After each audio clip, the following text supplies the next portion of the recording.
show you all how easy it is to make delicious, crispy, but juicy fried pork chops Gina Young style. This recipe is absolutely amazing. It's so easy to make, doesn't require a lot of ingredients, and if you follow my directions, you're gonna love this recipe.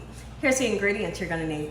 You're gonna need some pork chops. I have assorted pork chops that I have washed off using lime juice, salt, cold water, and then we've pat them dry with the paper towel. Okay, so now I have a really mystery ingredient here, mustard. You can use it, but you don't have to. We have paprika. We also have black pepper, and we're gonna use some adobo today. Adobo has salt and garlic powder in it. It has a great flavor. A little bit of parsley flakes to make it look pretty.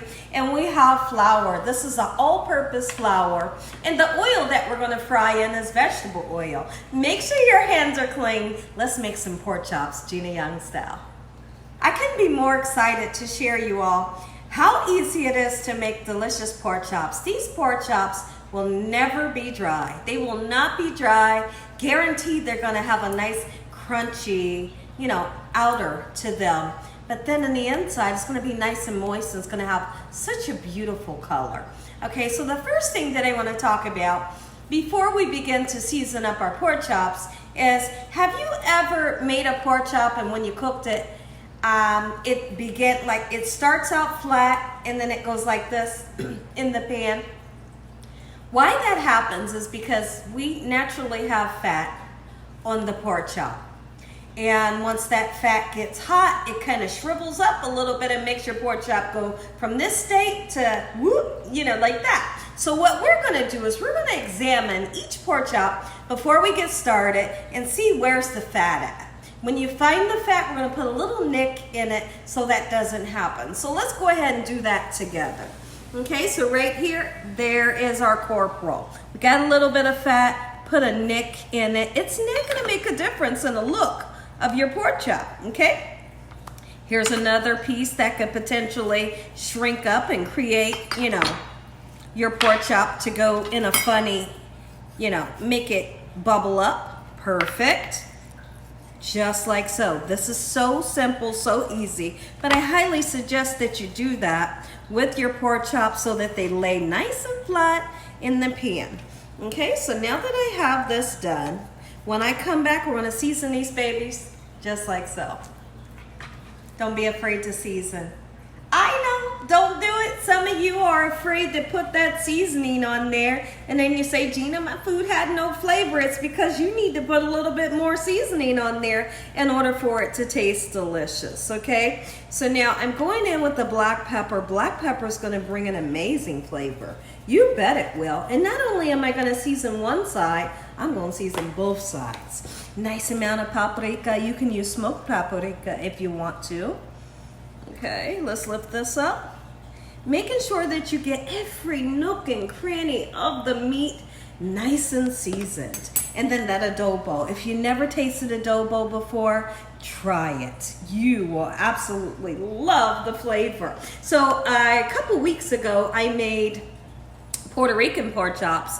And when I make my Puerto Rican pork chops, this is how I season them using the adobo. And everybody loves the flavor. And it's the secret adobo that we use to season it. Gives it such a great taste. So now let's talk about when you take your pork chops out of the oven, I don't want you to go frying it right away. You need for that chill to come off of the pork chop so the meat can kind of be nice and relaxed once it hits that hot oil. If you take your pork chops right out of the refrigerator, it's freezing cold, and you try to fry it, it's gonna always cook up dry. So these pork chops have been sitting on the counter, let's just say for about 15 minutes. And that gives it a chance for the chill to come off and for them to cook up to perfection. Let's season the other side. Now be mindful when seasoning the other side, because you don't want this to be too salty. You know how much you put on the other side, right? So pay attention to how much you put on this side. All right, once again with the paprika, gorgeous. It smells so good. Grandma always used to tell me, if it smells good like this, honey, you know it's gonna be good. She did. She told me that when she was making a meatloaf, and I thought, are you kidding me? But I find that to be true. Everything that she told me was always true. You bet it was. Listen to your grandma. Okay, so now that we have these nice and seasoned, when I come back, I'm gonna show you how much of the mustard that I want you to put onto your pork chop. And I don't want you to rub off the beautiful seasonings that we put on. We're not gonna overwhelm it with too much mustard, but you need the mustard. The mustard's gonna assure you it's gonna be nice and juicy, and it gives a great flavor. Let me know in the comment section who loves a good fried pork chop. I do. I'm definitely raising my hands. On the pork chops, a good crispy fried pork chop that has a lot of flavor and is juicy in the inside, that's definitely for me. So you can literally see the amount of the mustard that I put on. We didn't get too wild with it, right? And now somebody in the background is wondering right now, so Gina, is it gonna taste like mustard? Absolutely not. And that's a promise. It gives you a great taste. So here's how I like to put my mustard on the pork chop without disturbing the spices. Come take a peek. Nice and gentle. Y'all know how to be gentle.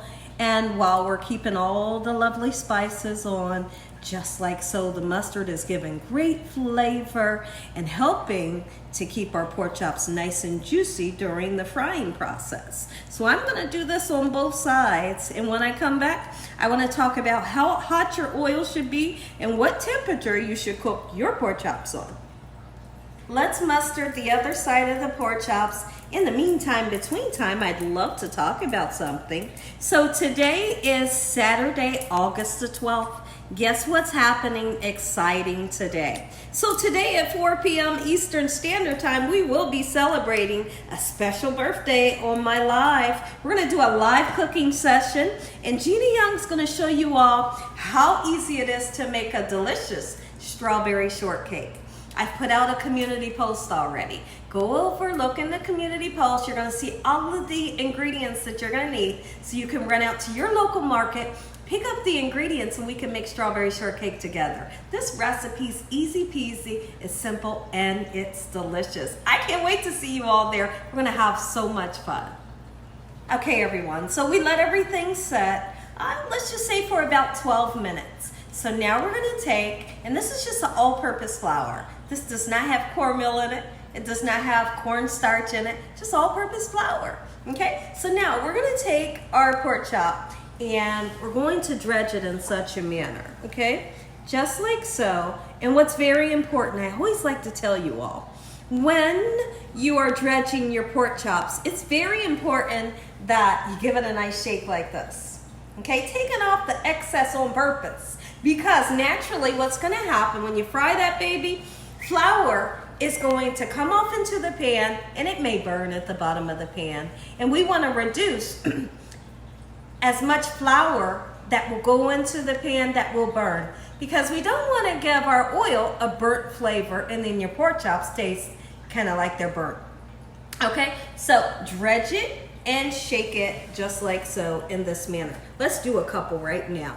If I haven't said, I hope y'all are having a great day today. I hope you're having a splendid day. Let me know in the comment section below, are you one of the people that struggles making pork chops? If so, no worries. I've got you. I've got you. In this tutorial today, it's going to show you everything step by step what you need to do to make a successful, juicy, crispy pork chop Gina Young style.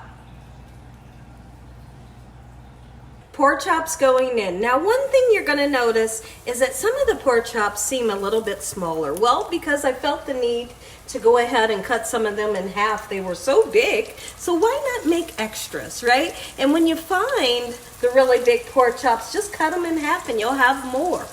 Beautiful. Be very careful when you're putting it in the oil. You don't want to splatter yourself. So we're going to continue to cook these pork chops just like so until we get that perfect golden brown color that we're all looking for. Okay, everyone. So now let's talk about something that I did in the past. So now, I sauteed up some onions one day when I made fried pork chops, and I put those sauteed onions right over top of those fried pork chops, and talk about delicious, a match made in heaven. If you've never tried it before, give it a try. You will totally love it. So take a look here in my pan here. I just have a frying pan with a little tiny bit of avocado oil, any kind of oil. You're gonna saute it up, and when they're almost done, put a little bit of salt and pepper on them. You could even saute this with a little bit of butter. Once they get that golden brown color, you don't wanna make them too dark. Eat it on top of your pork chops or with your pork chop, and it is so delicious. Let's give them a nice flip. Oh my goodness. Now that is what I call a fried pork chop. Nice, beautiful golden brown color. Crispy, crispy, juicy in the inside. Make you some Gina Young style. You will not be let down by this recipe. Sorry about the fog. A little bit of steam from the pan. Gorgeous. Oh, it smells so good in here right now. Take a look at our pork chops. They are beautiful. If y'all enjoyed this here video, give me a thumbs up. If you haven't subscribed, make sure you subscribe. Tell your family and friends and everyone you know, tell the whole world what Gina Young is doing in this kitchen on a daily basis. Heavenly Father, thank you for this meal. Thank you for your mercy, your love time, and your understanding. In Jesus Christ's name we pray. Amen. Amen. Once again to my beautiful prayer. You see it. You see the sauteed onions on top. Try it next time you fry a pork chop, Gina Young style. You're going to love it. I'm going in. No worries, because you're going to get that first bite. You are. All right, I want right here. Oh, this pork chop is calling my name.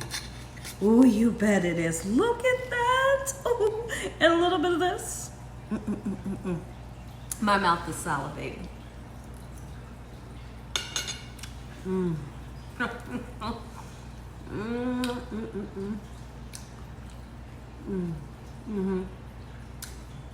You can't imagine. I'm going in. You can imagine how beautiful, how tender, just how juicy this pork chop is. Make you some Gina Young style. You're gonna love this recipe. God bless. Good night.